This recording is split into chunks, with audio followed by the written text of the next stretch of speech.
آواز سخن دے رہا ہوں خطیب با کمال مقرر بے مثال جناب حضرت الاقدس مولانا مفتی سجاد حسین صاحب قاسمی دامت برکاتہ العالیہ، جو بہار کی سرزمین سے تعلق رکھتے ہیں اور اس دنیا کی عظیم ترین دینی درسگاہ وقف دارالعلوم سے ہم سب کے مابین تشریف لائے ہیں۔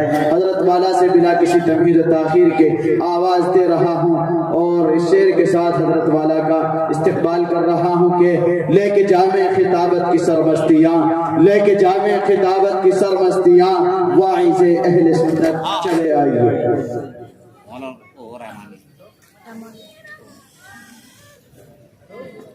السلام علیکم ورحمۃ اللہ وبرکاتہ۔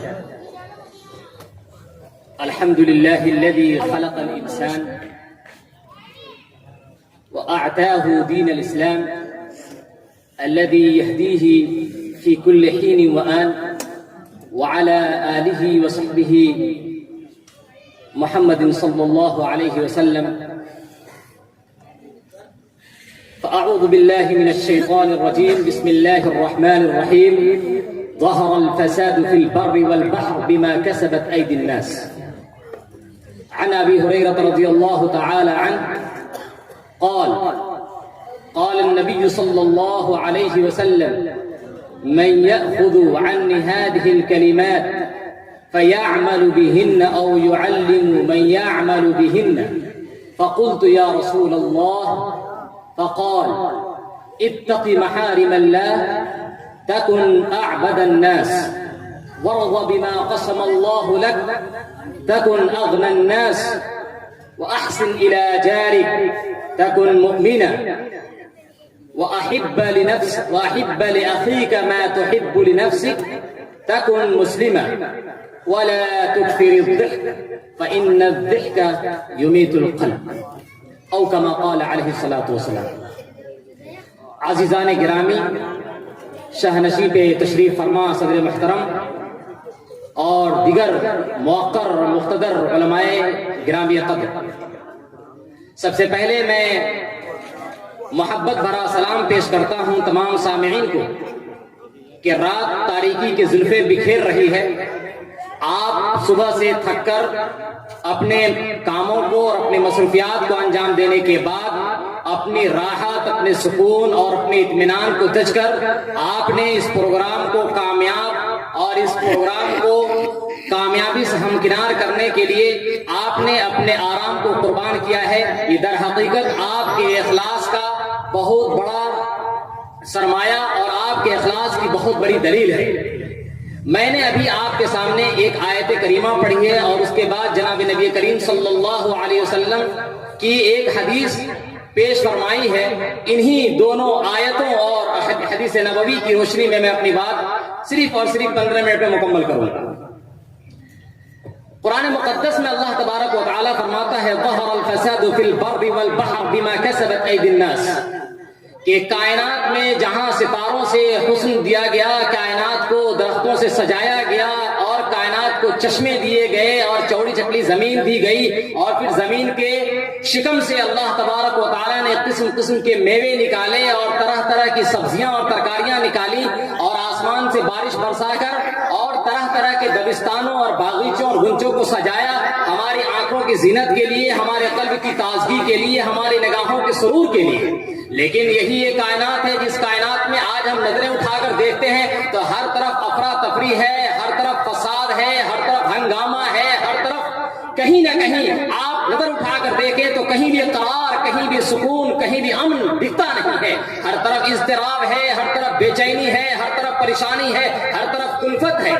آخر کیا بات ہے کہ اس دنیا کے جس کائنات کے رب نے امن کے لیے بنایا، جس کائنات کو اللہ تبارک و تعالیٰ نے اس لیے سجایا کہ اس میں خدا تعالیٰ کا بول بالا ہو، خدا تعالیٰ کی وحدانیت، اس کی ربوبیت، اس کی عظمت اور اس کی وحدانیت کا گن گایا جائے۔ لیکن آج کیا بات ہے کہ اسی سرزمین کے اوپر دنیا کی سطح ہمارے کرتوتوں، ہمارے گناہوں اور ہماری حرکتوں سے زمین کراہ رہی ہے، آسمان کراہ رہا ہے، ہماری ان غفلتوں سے دنیا کا نظام درہم برہم ہو چکا ہے، جس کو قرآن مقدس فرماتا ہے ظہر الفساد فی البر والبحر بما کسبت ایدی الناس۔ ابن تیمیہ رحمۃ اللہ علیہ فرماتے ہیں کہ ظاہر سی بات ہے کہ زمین میں فساد تو نظر آنا اور زمین کے نظام کا بگڑ جانا تو سمجھ میں آتا ہے کہ پودے نہ نکلے، گھاس نہ نکلے، سبزیاں نہ نکلے، پھل نہ نکلے، آخر سمندروں میں فساد کیا ہے؟ سمندروں کا فساد یہ ہے کہ سمندروں کے اندر اللہ تبارک و تعالیٰ ایسا ریڈیشن پیدا کر دیتا ہے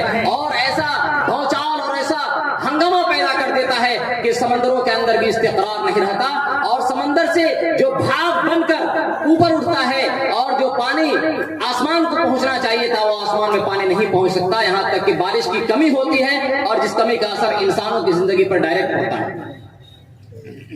اب ظاہر سی بات ہے کہ معاشرتی خرابیوں پر مکمل اور مبسوط تقریر دو مقررین کی آ چکی ہے۔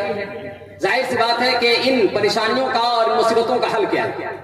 حضرت ابو ہریرہ رضی اللہ تعالیٰ عنہ، جن کی زندگی علم سے عبارت ہے، جن کی زندگی نبی کریم صلی اللہ علیہ وسلم کے فرامین، آپ کی ارشادات، آپ کے ملفوظات، آپ کے کلمات اور آپ کے ارشاد گرامی کو حفظ کرنا ہے ان کی زندگی کا شیوا تھا۔ یہی ابو ہریرہ ہیں جو دوست سے آ رہے ہیں، جن کا مدینے سے کوئی تعلق نہیں ہے، مکے سے کوئی تعلق نہیں ہے، اور اسلام بھی لا رہے ہیں تو بہت بعد میں، لیکن جناب نبی کریم صلی اللہ علیہ وسلم کے در سے چمٹنے کا نتیجہ یہ ہوتا ہے کہ یہی ابو ہریرہ کہ ایک زمانے میں مسجد نبوی کے پاس پڑے رہتے تھے، گرے رہتے تھے، اور بھوک کی وجہ سے لوگ یہ سمجھتے تھے کہ ابو ہریرہ کو مرگی کی بیماری ہے، چنانچہ اپنے جوتے اور چپل عرب کے رواج کے مطابق ان کی ناک کے قریب رکھتے تھے کہ ہو سکتا ہے کہ ابن ابو ہریرہ کو جو غشی طاری ہوئی ہے وہ مرگی کی وجہ سے ہو۔ ابو ہریرہ کہتے ہیں کہ غشی کا سوال ہی نہیں، مرگی کا سوال ہی نہیں، مسئلہ تو یہ ہوتا تھا کہ کئی دن فاقے کی وجہ سے پیٹ میں کچھ نہیں ہوتا تھا، جس کی وجہ سے چکر آ جایا کرتا تھا، غشی آ جایا کرتی تھی۔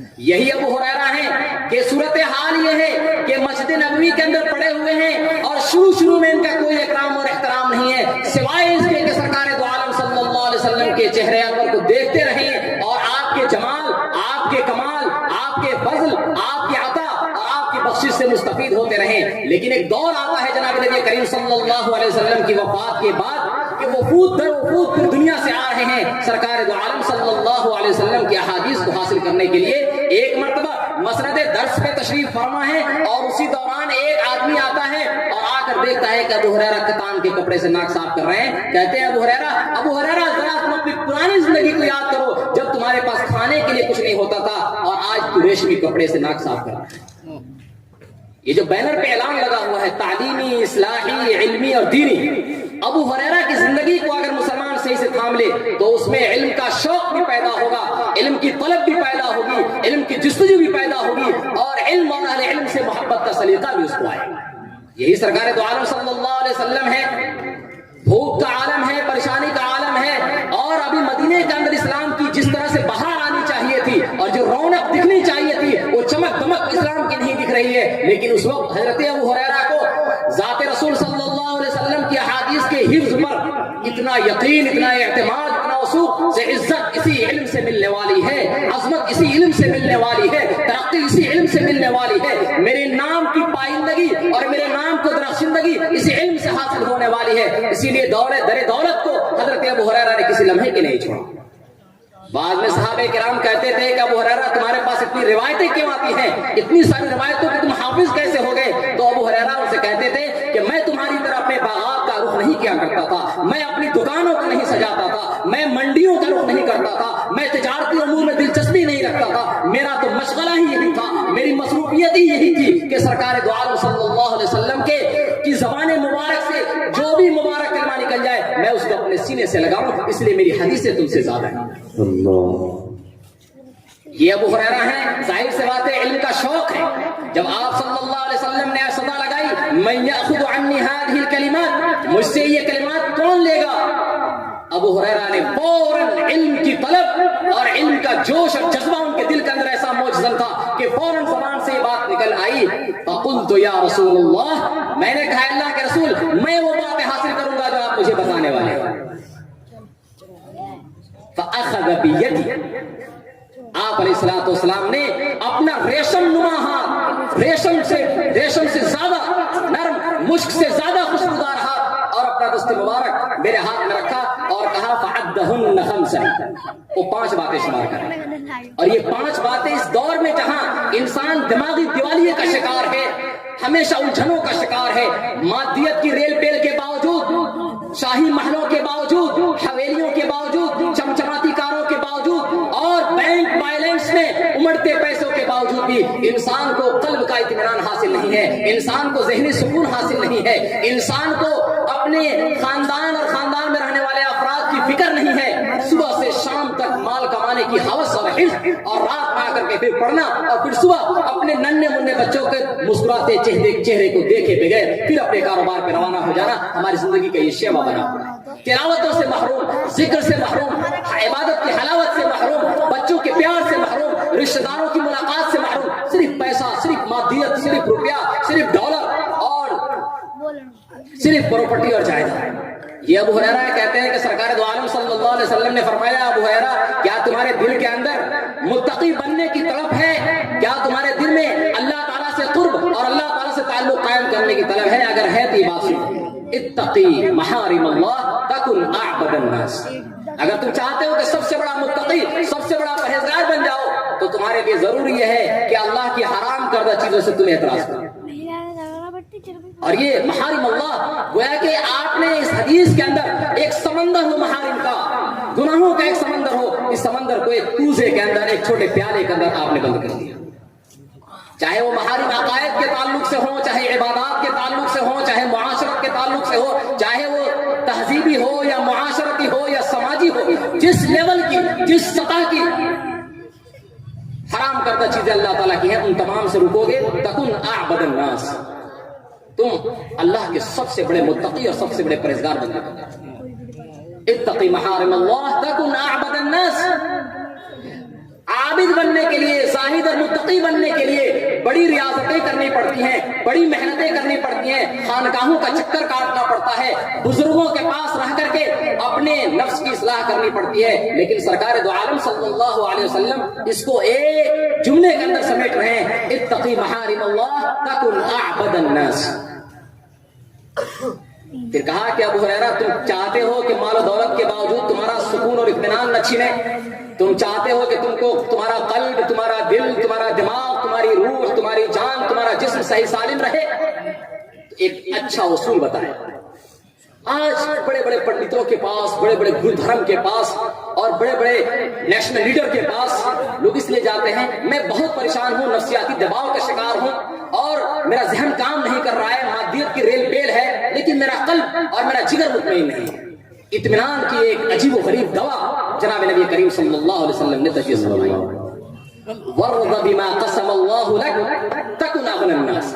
ابو ہریرہ تم چاہتے ہو کہ تم بڑے مالدار بنو، تو میں تمہیں نصیحت کرتا ہوں کہ جو خدا تعالیٰ نے تم کو صلاحیت دی ہے، جو مال دیا ہے، جو دولت دی ہے، جو ہنر دیا ہے اور جو تم کو قابلیتیں دی ہیں، ان قابلیتوں پر تم راضی ہو. لوگوں کو دیکھ کر کے کہ اس کے پاس اتنا مال ہے ترسنا، لوگوں کی جائیداد دیکھ کر کے ترسنا، لوگوں کی چمچماتی کاروں پر نظر ڈال کے حسرت بری نگاہ اس پہ ڈالنا، اس کا مزاج مت بنا. وَرْضَ بِمَا قَسَمَ اللَّهُ لَكَ تَكُنْ أَغْنَى النَّاسِ. مالداری چاہتے ہو تو اگر تم مالدار بننا چاہتے ہو تو خدا کی جو دی ہوئی نعمتیں ہیں ان پر اللہ کا شکر ادا. اور یاد رکھیے، دنیا میں چاہے امبانی ہو، چاہے اڈانی ہو، ایسے بڑے بڑے مالدار ہیں، کوئی بھی مالدار ہو ہی نہیں سکتا، چونکہ مالداری کا معاملہ یہ ایک دوسرے کے لحاظ اور ایک دوسرے کے اعتبار سے. اس کی مثال یوں سمجھیے کہ کہا جائے کہ دنیا میں سب سے چھوٹی مخلوق کیا ہے، تو کوئی کہتا ہے چیونٹی، لیکن چیونٹی کا تقابل اگر فضاؤں میں بکھرے ہوئے جراثیم اور ذرات سے کیے جائیں تو چیونٹی اس سے کہیں بہت بڑی ہے. لیکن اسی چیونٹی کا تقابل اگر ہاتھی سے کیا جائے تو ہاتھی بہت بڑا دکھ رہا ہے اور چیونٹی بہت چھوٹی دکھ رہی ہے. یہی حال مالداری کا ہے. ایک آدمی کے پاس پلیٹ ہے، اس کو دیکھ کر کے آپ متاثر ہو جائیں، مرعوب ہو جائیں اور اس کی مالداری کا گن گانے لگیں، تو میں سمجھتا ہوں کہ آپ کو اس حدیث پر یا تو یقین نہیں ہے یا یقین ہے پھر غفلت ہے. اس لیے کہ ابو ہریرہ رضی اللہ تعالیٰ عنہ کو جو نصیحت کی، وہ نصیحت صرف ابو ہریرہ کو نہیں ہے بلکہ پوری امت مسلمہ کے ہر فرد کو. وارض بما قسم اللہ لک تکن اغنى الناس. مالداری چاہتے ہو ابو ہریرہ تو مالداری تمہیں کبھی نہیں آ سکتی، اور انسان کی مالداری کی تکمیل تو ہوگی قبر میں ہی جا کر. قبر کی جو مٹی ہے وہی انسان کی حرص و طمع کو، وہی اس کے پیٹ کو، وہی اس کے مزاج کو، اور وہی اس کی حریصانہ طبیعت کو بھر سکے. اور تیسری بات جو نہایت اہم ابو ہریرہ کو نصیحت کی، یہ کہا احسن الی جارک تکن مؤمنا. اپنے پڑوسی کے ساتھ حسن سلوک کرو تم مومن بن جاؤ. پڑوسی کے ساتھ حسن سلوک کرنے پر ایمان کی شہادت جناب نبی کریم صلی اللہ علیہ وسلم سے. نمازوں کے اوپر یہ فضیلت نہیں بتائی، روزے کے اوپر نہیں، زکات کے اوپر نہیں، صدقے کے اوپر نہیں، دیگر اعمال خیر کے اوپر نہیں. احسن الی جارک تکن مؤمنا، مومن بن جاؤ. کیونکہ پڑوسیوں کے ساتھ ہمارے تعلقات ٹھیک نہیں.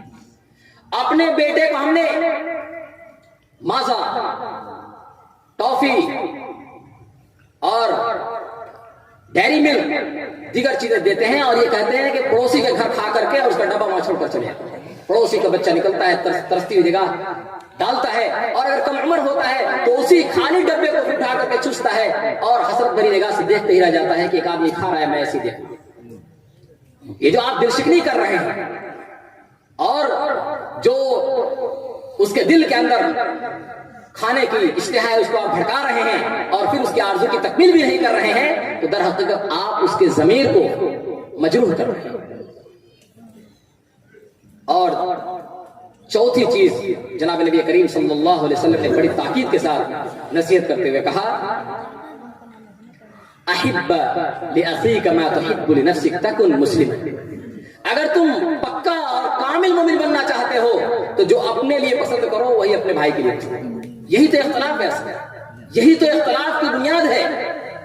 ہم اگر مالدار بننا چاہتے ہیں تو صرف میں مالدار بنوں، ترقی اگر مجھے چاہیے تو صرف میں ترقی کروں، ناموری صرف میرے نام لکھی جائے، شہرت صرف میرے نام کا مقدر بن کے رہے، کاریں میرے پاس ہوں، پراپرٹی میرے پاس ہو، جائیداد میرے پاس ہو، میرے پڑوسی کے پاس کچھ نہیں. گویا کہ حسد کی ساری بنیادیں کاٹیں، غیبت کی ساری بنیادیں کاٹیں، محبت کا، امن کا، الفت کا، شفقت کا، ہمدردی کا، بھائی چارہ کا ایک عالمی یونیورسل پیغام ہے. احب لاخیک ما تحب لنفسک تکن مسلما. اور آخر میں کہا کہ اس زندگانی پر اتراؤ نہیں، مال و دولت پر غرور اور ناز مت کرو. لا تکثر الضحک، زیادہ ہنسو مت، فإن کثرة الضحک تمیت القلب. زیادہ ہنسنا دل کو مردہ کرتا ہے، اور جب دل مردہ ہو جائے تو پھر انسان حلال و حرام کی تمیز نہیں کرتا، پھر انسان کو خبیث اور طیب میں امتیاز باقی نہیں رہتا، پھر انسان پاکیزگی اور عدم پاکیزگی کا خیال نہیں کرتا، پھر انسان ہی نہیں رہتا ہے. جب دل ہی سیاہ ہو جائے، دل ہی کالا ہو جائے تو گویا کہ وہ انسان ہی نہیں بلکہ حیوان ہے. اور دوسری روایت جو حضرت ابو ذر کی ہے، اور ابو ذر کی سیرت اس دور میں جو فتنے کا دور ہے یہ نہایت ہے. حضرت ابو ذر نے فرمایا اوصانی خلیلی صلی اللہ علیہ وسلم بخصال من الخیر. میرے خلیل میرے محبوب صلی اللہ علیہ وسلم نے مجھے چند بھلی باتوں کی نصیحت کی. پہلی بات یہ کہی لا تنظر الى من فوقك، اس کو ہرگز مت دیکھو جو تم سے اونچا، کمال کے اعتبار سے، درجے کے اعتبار سے، مالداری کے اعتبار سے، خوبیوں کے اعتبار سے دیکھ دیکھ کر کے اپنے دل کو مضطرب اور بے چین اور پریشان نہ کرو. انظر الى من هو دونك، اس کو دیکھو جو تم سے نیچے، صحت کے اعتبار سے، مقام و مرتبے کے اعتبار سے، معاشرتی سماجی اعتبار سے اس کو دیکھ کر کے شکر کا جذبہ اپنے اندر پیدا کرو. اگر تم اپنے نچلوں کو دیکھو گے تو تمہارے اندر شکر کا جذبہ پیدا ہوگا. ایک آدمی کے 2 پاؤں 2 ہاتھ نہیں ہے کہیں چل سکتا، ایک آدمی کی 2 آنکھیں نہیں ہیں وہ دیکھ نہیں سکتا، ایک آدمی برسوں سے بستر پہ مریض پڑا ہوا ہے، کم سے کم تمہیں چلنے کی تو طاقت ہے، تمہیں کھانے کی تو طاقت ہے، تمہیں اپنے رشتہ داروں سے ملنے کی تو طاقت اللہ تعالیٰ نے دی ہے. ان کو دیکھ کر کے شکر ادا کرو. اور اس کے بعد فرمایا اوصانی خلیل صلی اللہ علیہ وسلم ان اصل الرحم، مجھے کہا ہے کہ تم رشتوں کو جوڑو. رشتوں کے توڑنے کی بنیاد پر ہی نفسیاتی کشمکش کے ہم شکار ہیں. آج جو نفسیاتی بیماریاں ہیں، اسٹریس ہے اور جو ٹینشن، اس ڈاکٹر کے پاس، اس ڈاکٹر کے پاس، اس حکیم کے پاس، ٹینشن اسی بنیاد پر ہے. اپنے مسائل کو ہم نے چھوڑ دیا اور دوسروں کے مسائل کو اپنے سر اٹھ دیا. وہ کیوں ترقی کر رہا ہے، وہ کیوں آگے بڑھ رہا ہے، اور یہ کیوں معاشرے اور سماج کے اندر ترقی حاصل کر رہا ہے، انہی سب چیزیں الجھ کر کے ہم رہ گئے. دعا کرو اس کے لیے، اس پر تم اللہ کا شکر ادا کرو، اور اپنے لیے بھی مانگو، اس کے لیے بھی مانگو. دل ہمارا اتنا بڑا ہونا چاہیے، اس لیے کہ ہم عالمی نبی کے وارث ہیں اور عالمی نبی کی امت ہیں. تو جو نبی کی فکر تھی، نبی کا مزاج تھا، اسوا تھا، وہی اسوا ہمارا بھی ہونا چاہیے. اگر نہیں ہے تو ہم نبی کریم صلی اللہ علیہ وسلم کے سچے وارث اور سچے امتی نہیں ہیں. اس کے بعد فرمایا اوصانی بحب المساکین والدنو منهم، مجھے یہ وصیت کی کہ میں فقیروں سے محبت کروں اور ان سے قرب اختیار کروں. ارے اللہ تعالیٰ نے اگر دوسرے کو غریب نہ بنایا ہوتا تو آپ کی مالداری کہاں ہوتا؟ ایک کو اللہ تعالیٰ نے کالا نہ بنایا ہوتا تو آپ کی خوبصورتی کی قدر کیا ہوتا؟ آپ اس کا شکریہ ادا کیجئے کہ وہ کالا ہے تو آپ کو سلام کر رہے ہیں، آپ کو دیکھ رہے ہیں، آپ کی تعریف کر رہے ہیں. ایک آدمی نادان اور جاہل نہ ہوتا تو ایک عالم کی کیا قدر ہوتی. اس لیے کسی آدمی کو حقیر سمجھنا، کسی کو چھوٹا سمجھنا، کسی کے ضمیر اور اس کے جذبات کو مجروح کرنا، یہ اسلام کا مزاج نہیں ہے، ہمارے نبی کی سیرت اور سنت نہیں. اور اس کے بعد حضرت ابو ذر رضی اللہ تعالیٰ عنہ کو جناب نبی کریم صلی اللہ علیہ وسلم نے یہ وصیت کی اکثر من قولی لا حول ولا قوة الا باللہ فإنها کنز من کنوز الجنہ. اے ابو ذر، لا حول ولا قوة الا باللہ، اس کا ورد تم کبھی نہ بھولنا، چونکہ جنت کے خزانوں میں سے ایک عظیم خزانہ ہے.